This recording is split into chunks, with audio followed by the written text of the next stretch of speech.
스마트 소설 작가 바유섬. 제목 인생이란. 깊은 산골 일단집 마루에 홀로 앉아 붉게 물든 석양 노을을 쳐다보면서 지나온 내 삶의 뒤안길을 생각하며 오늘 또 하루가 지나간다. 나는 강원도 깊은 산골에 조그마한 초막집을 짓고 살면서 살아온 내 인생 뒤돌아보니 즐거운 날보다 괴롭고 불행한 날이 많은 삶을 살았다고 생각된다. 가장 가까운 혈육으로부터 사기당하고 나를 아끼고 사랑했던 여자친구는 빚으로 얼룩져 희망이 없는 나를 버리고 떠나가는 현실을 보면서 속세를 등지고 자연을 벗삼아 자연인으로 살다가 인생을 마감하려고 한다. 내가 태어난 지 3개월 때쯤 어머니는 나를 버리고 집을 나가셨고 나는 아버지와 이웃 주민들의 보살핌으로 성장한 불행한 나이였다.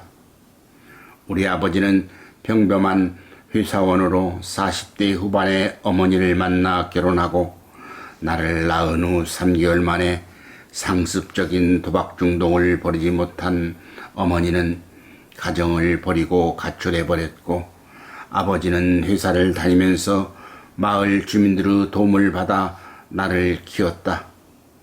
그러나 내가 5살 되던 해 회사에서 작업하던 중 사망하여 졸지에 고아가 된 나는 마을 종이에서 나를 고아원에 보내지 않고 성인이 될 때까지 1년씩 돌아가며 보살펴 주기로 결정되어 나는 이 집 저 집을 다니며 생활하면서 눈칫밥을 먹고 살아왔다.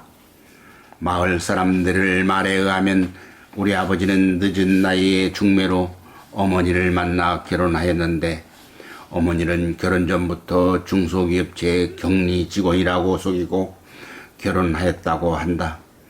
그러나 나중에 알고 보니 그 회사는 중소기업체를 가장한 도박장이었고 전국에 이름 있는 타짜들이 모여 도박을 하는 곳이었다. 어머니는 그곳에서 노름꾼들을 상대로 돈을 빌려주고 고금리 수수료를 챙기거나 노름꾼들의 식사와 간식을 제공하고 폭리를 취하는 일을 하면서 가끔 노름판에 직접 뛰어들었고 자식과 남편보다 노름을 더 사랑하는 여자였다고 한다. 어머니는 아침에 출근하여 저녁 늦게 퇴근하는 경우가 다반사였고 집안일은 안 해도 돈을 잘 벌어 남편에게 갖다 주니 아버지는 그저 입이 크게 벌어질 뿐 불평하지 않았다고 한다. 어머니는 어설픈 타짜 노름꾼으로 밥보다도 노름을 더 사랑한 상습 도박꾼이었다. 어머니는 나를 낳은 후 일주일이 지나 회사에 출근해야 된다며 노름방에 출근하였고 3개월이 지났을 때 아버지 재산을 모두 탕진하고 다른 남자와 눈이 맞아 가출해 버린 것이다. 그래서 나는 어머니의 사랑은커녕 얼굴조차 모르고 자랐다. 나는 항상 하늘 아래 그 어디에 계실 어머니를 생각하며 언젠가는 만날 수 있겠지라는 희망을 갖고 살면서 마음속에 어머니 얼굴을 그리며 하루하루를 보내고 있었다. 마을 사람들이 돌아가면서 나를 보살펴 준다고 하지만 사실은 내 또래 아이들과 형 누나들로부터 멸시받고 두들겨 맞기를 수없이 반복되었다. 그러나 누구에게 하소연할 곳 없었고 한쪽 구석에 숨어서 부모를 원망하며 소리 없는 눈물을 흘릴 때가 많았다. 남의 집에서 한 끼 한 끼 얻어먹는 식사가 마치 돌을 씹는 기분이었다. 그러던 어느 날 문득 이런 생각이 들었다. 마을 사람들로부터 눈칫밥 얻어먹고 사는 것보다 서울로 올라가 내 삶을 개척하면서 떳떳하게 살아보자고 결심하고 무작정 서울로 올라갔다. 서울에 도착하여 이곳저곳을 기웃거리며 돈을 벌기 위해 노력하였으나 어린 나를 받아주는 곳은 없었다.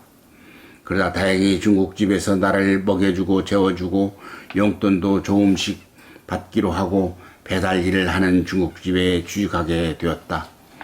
어른 나이에 몸은 힘들고 용돈은 얼마 안 되지만 마을 사람들로부터 눈치밥 먹고 사는 것보다 마음이 편하고 즐거웠다.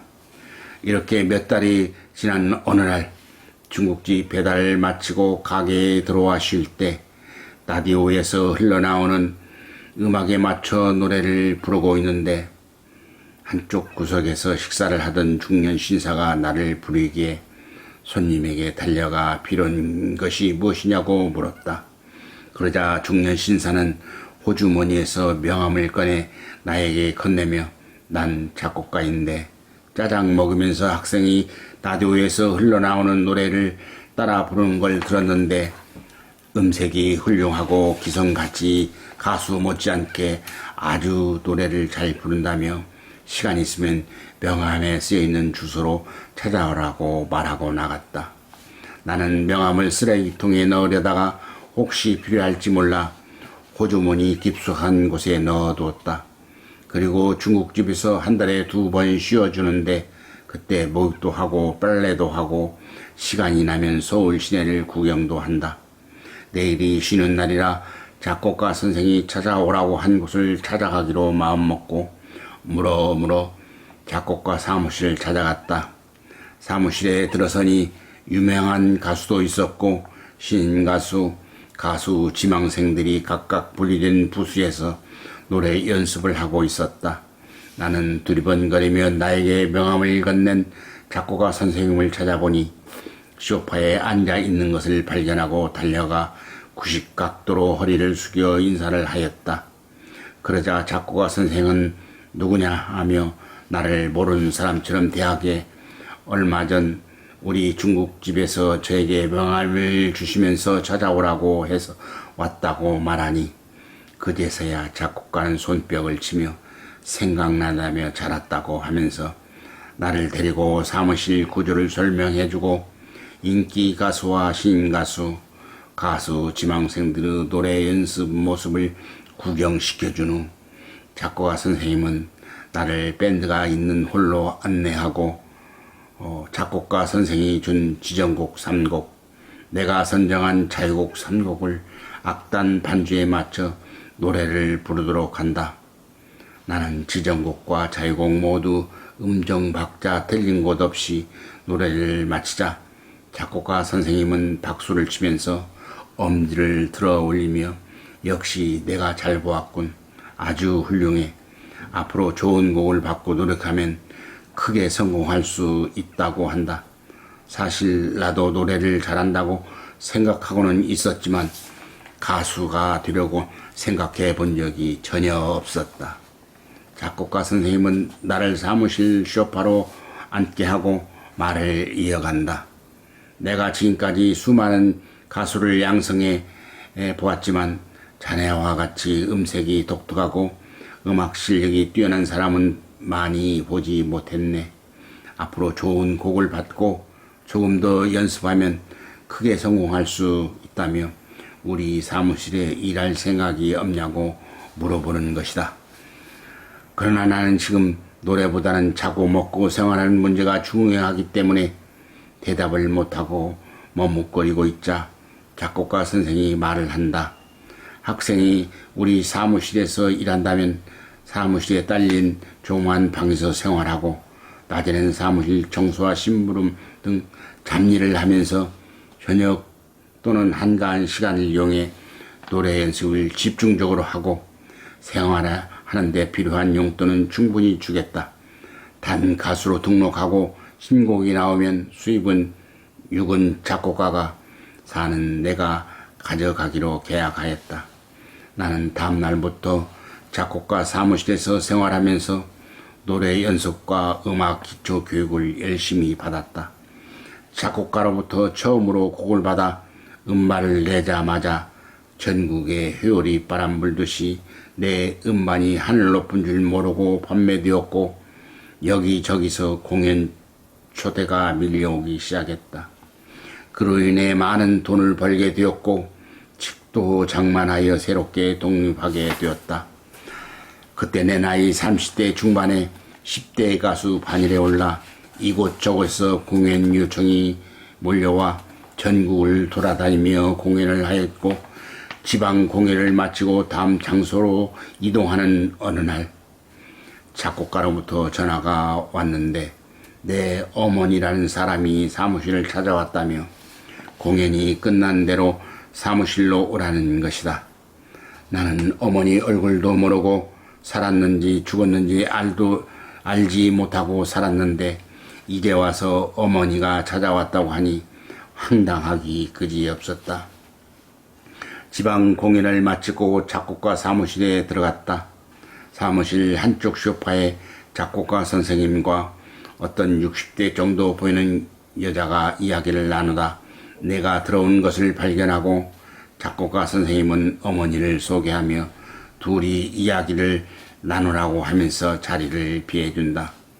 나는 아무 말 없이 어머니라고 하는 여자의 얼굴을 쳐다만 보고 있는데 어딘가 모르게 어머니를 많이 닮은 것 같은 느낌이 들었다.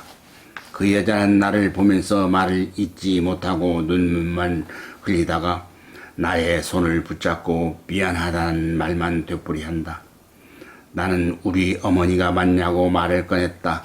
그러자 어머니는 내가 태어난 후 나를 버리고 떠날 수밖에 없었던 전후사정을 이야기하는데 내용 모두가 마을 사람들로부터 들은 내용과 같았고 분명 우리 어머니가 맞다는 생각이 들었다.